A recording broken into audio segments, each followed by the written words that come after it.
శ్రీమాత్రే నమ. జయ గురు దత్తాత్రేయ నమ.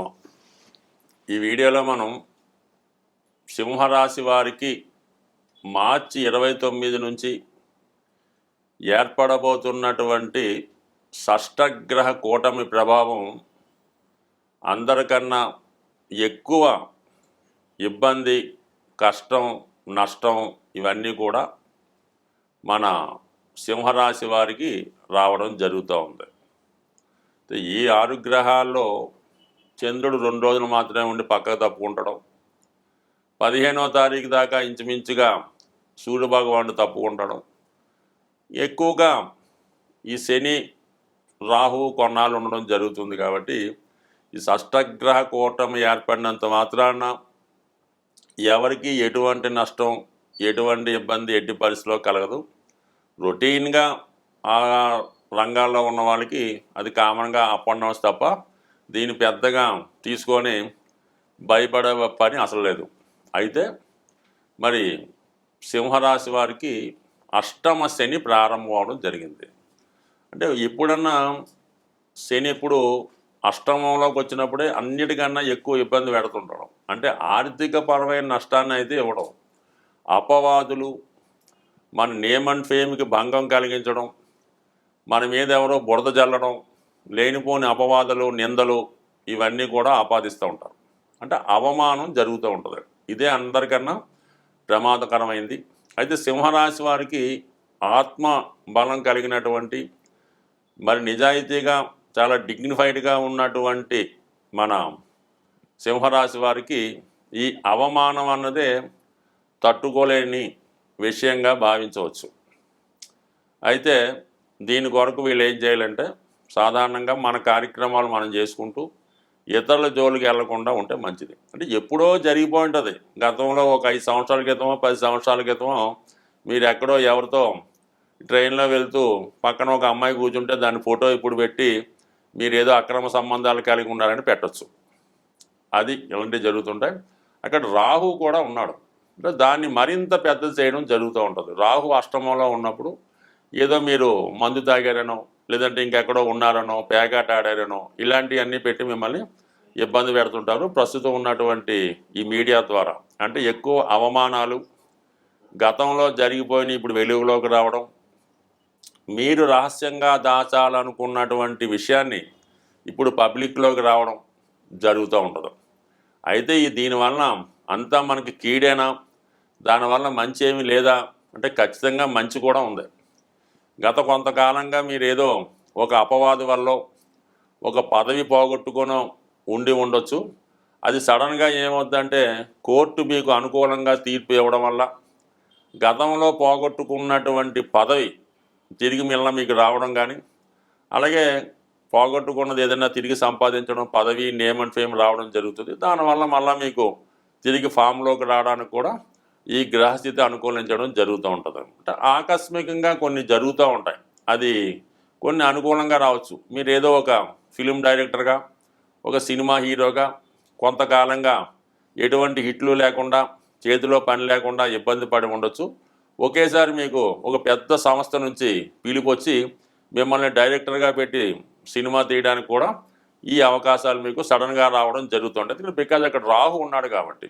దాని తర్వాత యాక్చువల్గా రవి ప్రారంభంలో ఈ రాశ్యాధిపతి రవి అష్టమంలో ఉండడం వల్ల ప్రభుత్వ అధికారులకి వారికి కళంకం ఏర్పడే అవకాశం ఉంది. వృత్తిలో ఇతరుల యొక్క ఒత్తిడికి లొంగి తప్పనిసరి పరిస్థితుల్లో తప్పు చేయడానికి కూడా అవకాశం కలుగుతూ ఉంటుంది. ఏదైనా ఇష్టం లేని పనులు కొన్ని చేయవలసి ఉంటుంది. ఇక శుక్రుడు దశమాధిపతిగా శుక్రుడు అష్టమంలో రావడం వల్ల అక్కడ ఉన్నటువంటి శని మొదలైన గ్రహాలతో కలిసి ఉండడం వల్ల టెంపరీగా మీరు చేస్తున్నటువంటి ఉద్యోగానికి రిజైన్ చేయడం కానీ, దాన్ని వదిలివేయడం కానీ జరగవచ్చు. ఫర్ ది సేమ్ టైము మీరు ఏదన్నా ఉద్యోగం వదిలి ఓ రాజకీయ రంగంలోకో, ఈ సినిమా ఫీల్డ్లోకో, లేదంటే సాఫ్ట్వేర్ రంగంలోకి మారడానికి కూడా ఈ గ్రహస్థితి సహకరిస్తూ ఉంటుంది.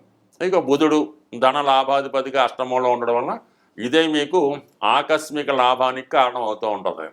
అప్పటిదాకా చిన్న చిన్నగా ఉన్నటువంటి మీరు ఒకేసారి మీ రెమ్యునేషన్ పెరుగుతుంది, మీ హోదా పెరుగుతుంది, మీ జీవన విధానం కూడా పెరుగుతుంది. ఇవన్నీ కూడా మీకు ఒక మంచి స్థితి ఏమైనా కారణం అవుతూ ఉంటుంది. అయితే ఇక్కడ ఏమైందంటే మీకు అష్టమ శని వచ్చినప్పటికీ కూడా ఇక్కడ ఈ భగవానుడు అంటే రాశి యొక్క డిపాజిటరు గురువు దశమ స్థానంలో శుక్రుడితో కలిసి ఈ పరివర్తన కారణంగా అర్ధకోణ దృష్టి ఈ శని గురువుల మధ్య ఉండడం వల్ల ఎట్టి పరిస్థితుల్లో కూడా మీకు లాభమే తప్ప నష్టం జరగదు. మీరు ఏ విధంగా కూడా ఎటువంటి దానికి భయపడకుండా ధైర్యంగా మీ కార్యక్రమాలు మీరు చేసుకుంటే మరి ఏదో చట్టం తన పని తను చేసుకున్నట్టు కేవలం అన్ని కార్యక్రమాలు మీకు అనుకూలంగా మారే అవకాశం ఉంది. మీరు నిజాయితీగా ఉంటే ఈ జాతకం ఈ షష్టగ్రహ కూటమి కూడా మీకు నిజాయితీ అయిన ఫలితాలు ఇవ్వడం జరుగుతుంది. స్వస్తి.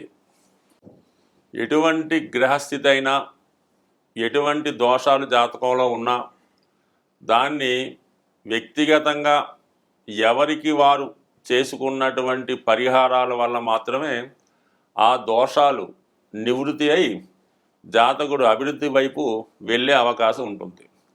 ఏదైనా గ్రహాలు సహకరించాలంటే గ్రహరాజు అయినటువంటి సూర్యభగవాను ప్రతినిత్యం పూజించడం వల్ల, ఆదివారం నియమంగా ఉండడం వల్ల, ఆదిత్య ఉదయం చదవడం వల్ల కంపల్సరీ ఏదైనా గాయత్రి మంత్రం ఉన్న వాళ్ళు చేసుకోవచ్చు. సాంప్రదాయంగా రవి భగవాన్ని పూజిస్తేనే మిగతా గ్రహాలు సహకరిస్తాయి.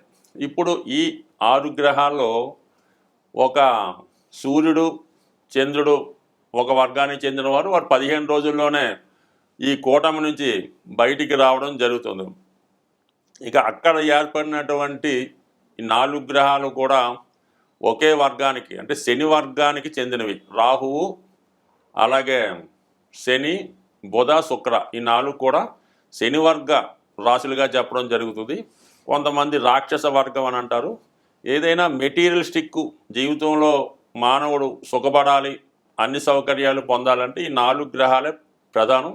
అదృష్టవశాత్తు ఈ 4 గ్రహాలు ఒకే వర్గానికి చెందడం వల్ల మీరు కంపల్సరీగా శని భగవానుని అనుగ్రహం కోసం శివుణ్ణి ఆరాధించడం వల్ల, రాహు యొక్క ప్రభావం కొరకు అమ్మవారిని పూజించడం వల్ల, మరి శుక్రుడు యొక్క ఇంపార్టెంట్ శుక్రబలం ఉంటే అన్ని సౌకర్యాలు లభిస్తాయి కాబట్టి లక్ష్మీ అమ్మవారిని లక్ష్మీ స్తోత్రం ద్వారా, అలాగే చివరిగా బుధుడు చిన్న గ్రహం అయినప్పటికీ కూడా విష్ణుమూర్తిని పూజించడం వల్ల ఈ గ్రహాలు మీకు అనుకూలంగా మారడం జరుగుతుంది.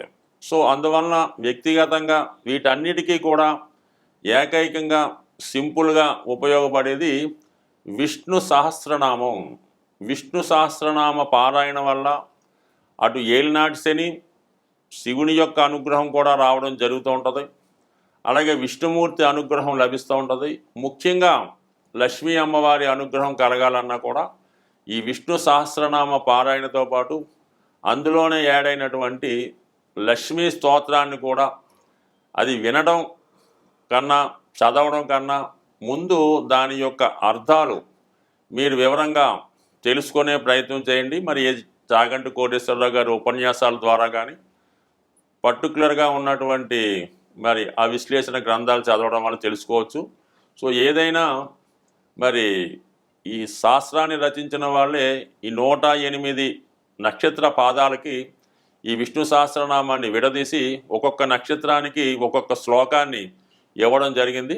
అంత విపరీతమైనటువంటి విష్ణు సహస్రనామం చెప్పే నాలెడ్జ్ అయితే మనకి లేదు. కానీ సింపుల్గా మీరు ఏదైనా గార్గేయ గారి పంచాంగంలో ఏ నక్షత్రం వారు విష్ణు సహస్రనామంలో ఏ శ్లోకాన్ని చదవాలి అన్న విశేషాన్ని వారు కూడా తెలియజేయడం జరిగింది. కాబట్టి మీ నక్షత్రాన్ని అనుసరించి కనీసం ఆ 4 చరణాలన్నా విష్ణు సహస్రనామాన్ని పారాయణ చేస్తూ లక్ష్మీ స్తోత్రానికి మళ్ళీ దానికి మినహాయింపులు ఉండవు. అది కంప్లీట్గా పూర్తిగా చదివితేనే అన్ని రకాల ఫలితాలు మీకు రావడం జరుగుతాయి తప్ప ఇందులో భక్తి విశ్వాసం అయితే ఏంటంటే మరి మా అబ్బాయి చదవడండి, మా అమ్మాయి చదవదండి, దాని బదులు మేము చదువుతామండి పనిచేస్తుందంటే మాత్రం ఖచ్చితంగా పనిచేయదు.